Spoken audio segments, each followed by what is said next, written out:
trees thrashed in the storm, their trunks hard and black and rough as stone, their limbs bent beneath the weight of snow.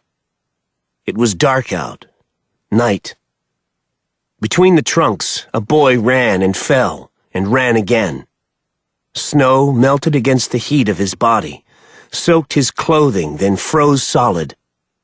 His world was black and white, except where it was red, on his hands and under his nails.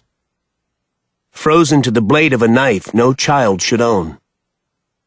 For one instant the clouds tore, then darkness came complete, and an iron trunk bloodied the boy's nose as he struck a tree and fell again. He pulled himself up and ran through snow that piled to his knees, his waist. Branches caught his hair, tore skin. Light speared out far behind, and the sound of pursuit welled like breath in the forest's throat. Long howls on the bitter wind. Dogs beyond the ridge. Chapter 1. Michael woke, reaching for the gun he no longer kept by the bed. His fingers slid over bare wood, and he sat, instantly awake, his skin slick with sweat and the memory of ice.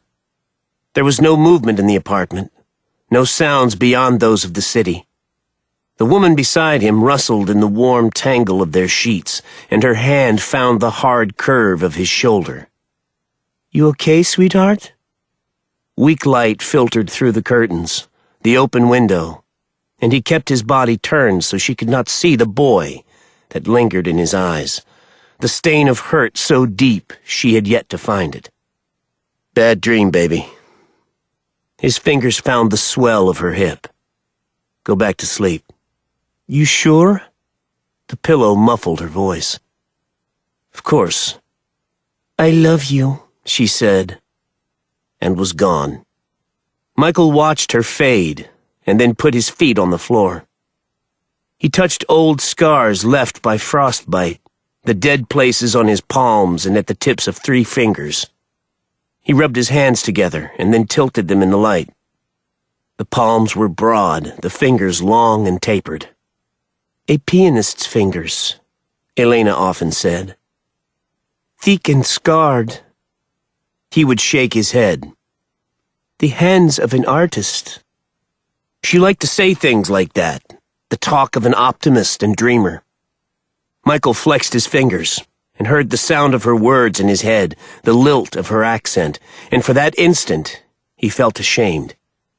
Many things had come through the use of his hands, but creation was not one of them. He stood and rolled his shoulders as New York solidified around him. Elena's apartment. The smell of recent rain on hot pavement. He pulled on jeans and glanced at the open window. Night was a dark hand on the city, its skin not yet veined with gray. He looked down on Elena's face and found it pale in the gloom, soft and creased with sleep. She lay unmoving in the bed they shared, her shoulder warm when he laid 2 fingers on it. Outside, the city grew as dark and still as it ever got, the quiet pause at the bottom of a breath. He moved hair from her face, and at her temple saw the thread of her life, steady and strong.